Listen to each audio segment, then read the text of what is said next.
So good afternoon. My name is Wyatt Bailey. I'm a graduate student and the team captain for the Appalachian State University Solar District Cup team. Our team assessed the economic feasibility of a solar plus energy storage system to be used on the 5 commercial buildings in Arlington, Virginia. And I seem to be having some issues with advancing the slides.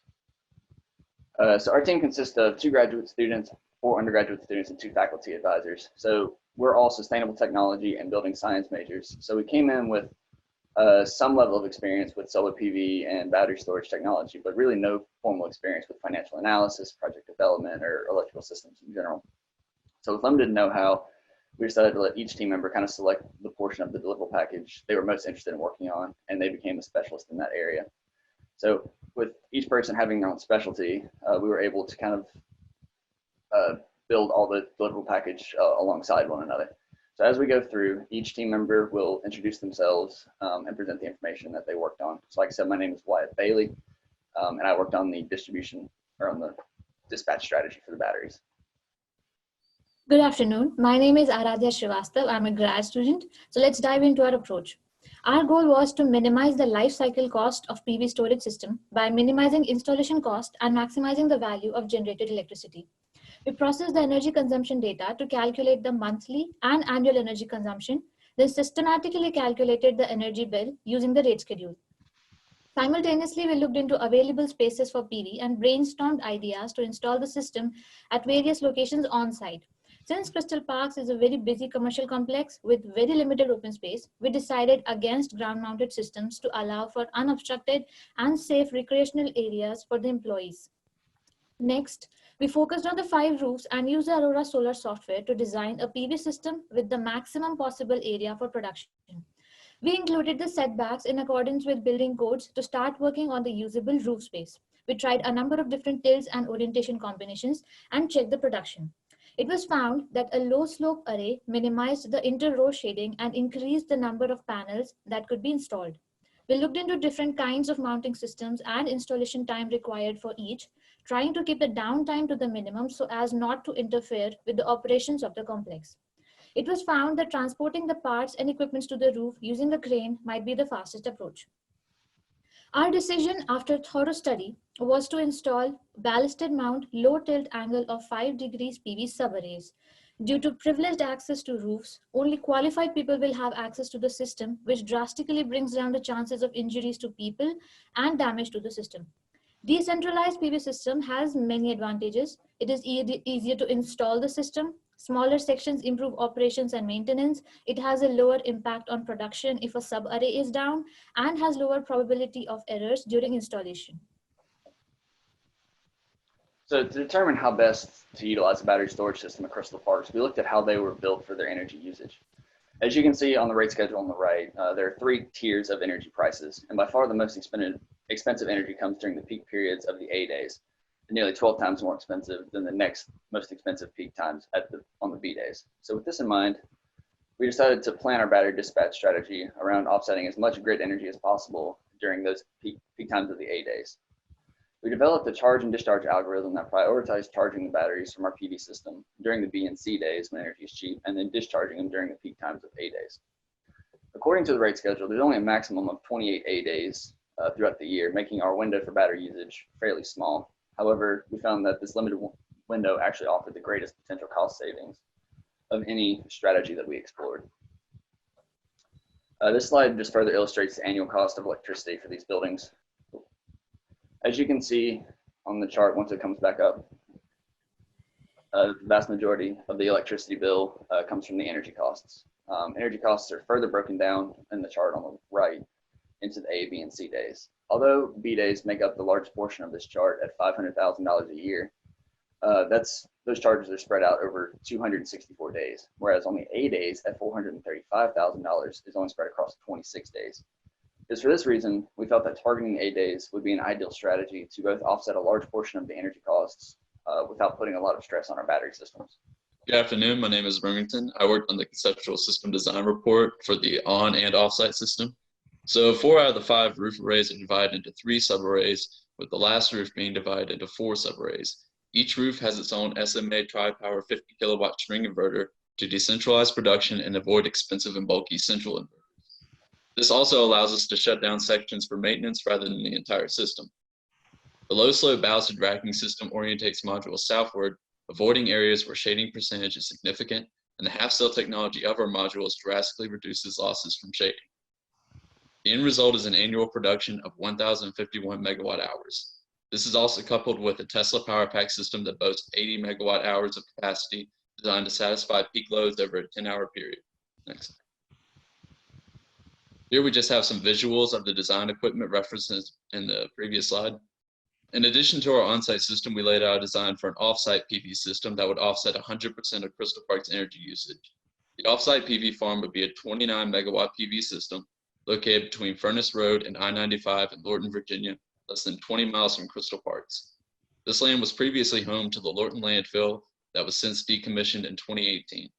The site's 84,000 modules contoured to the main access road with 10 feet between rows for ease of installation and maintenance.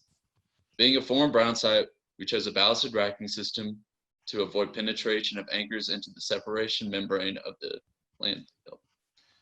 The total expected annual production of this offsite system is 40,000 megawatt hours for this solar irradiance area, which would offset 100% of Crystal Park's 5 buildings. Next. So looking back at the on-site system, we designed each rooftop system in the Aurora Solar design software, and then we actually rebuilt each system in System Advisor Modder.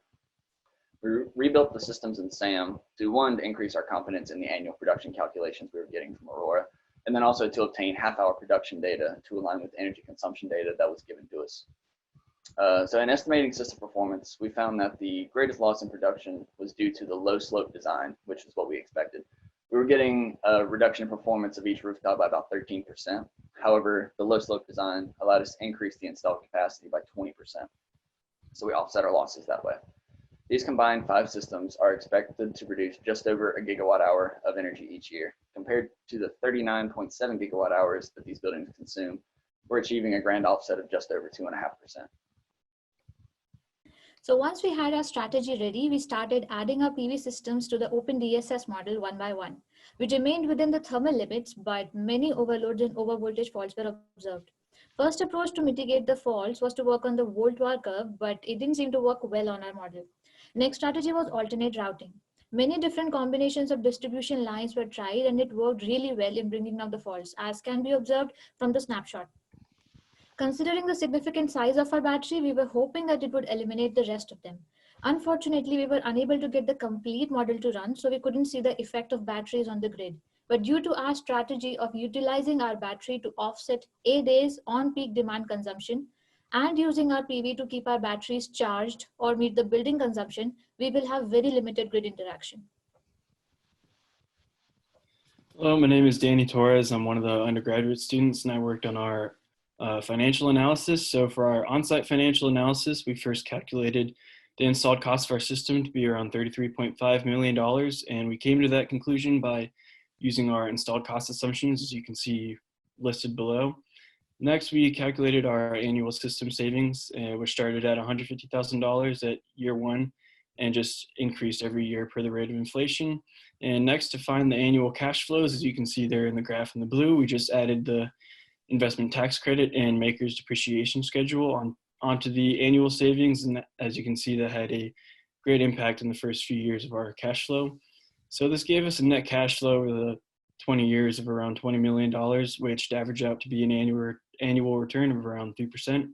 So from there, we were able to calculate our annual system paybacks, as you can see there in the red, accounting for replacement costs in years 15 and 20. Then finally, we calculated a PPA price of $2.15 a kilowatt hour. And the main reason this is so large is because of our 80 megawatt battery system. So for our offset financial analysis, we had a similar approach to this as we did for the on-site one. So we calculated the total installed cost of this system to be around $30.7 million. And this offset system would give us a 12-year payback period and have a PPA price of around 8 cents a kilowatt hour. And finally, if you wanted to forecast the 2011 Crystal Parks Drive future system paybacks, we first calculated future system costs based off of future cost projections from NREL's annual technology baseline. And we came to the conclusion that if you want to get a 7-year system payback period from when you originally install the system on this building. You would have to install the system in the year 2079. And then if you would want to get a 3-year system payback period from when you originally install it, you'd have to install the system in the year 2111. Hello, my name is Hayden Lewis. I'm an undergraduate that worked on the development plan. We found that Crystal Parks is in a mixed-use planning zone, and we didn't find any restrictions on renewable energy production within this zone, so normal permitting should meet Arlington's requirements. Crystal Parks is actually in the most energy-dense neighborhood in all of Arlington, and within the city's energy plan, they expect to install 160 megawatts of solar energy, so adding a 925 kilowatt system on Crystal Parks would align with the city's plans. To connect the PV to the grid, we would send an interconnection agreement to Dominion Energy. The Crystal Parks project would face relatively minimum barriers to receive proper permitting, and it could be finished within 4.5 months. When interacting with the public, we believe JBG Smith should have a representative member go door to door and attend public hearings to address any concerns. Overall, a solar project on the roof of Crystal Parks would be low risk and could easily pass through any necessary process to reach the end goal. On the other hand, our selected offsite location, the Lorton landfill, would require some extra time and more red tape to get through. There's some special permits that would need to be acquired to be able to put a solar system on it, such as Fairfax County would need to approve a special exception application, and that can take anywhere up to 2 months to get approved. Lorton landfill is actually in a residential zone, and that restricts energy production, but I believe this could be easily bypassed due to the fact that the landfill already has a gas to energy system, and there's also convenient interconnection to the grid because of this. The risks to the project are public opposition and the special permits needed for the offsite location approval for landfill use. The next slide shows the proposed construction timeline, and research was estimated to be 2 months and construction 2.5 months. So with this project, we tried our best to think outside the box when coming up with an optimal system design.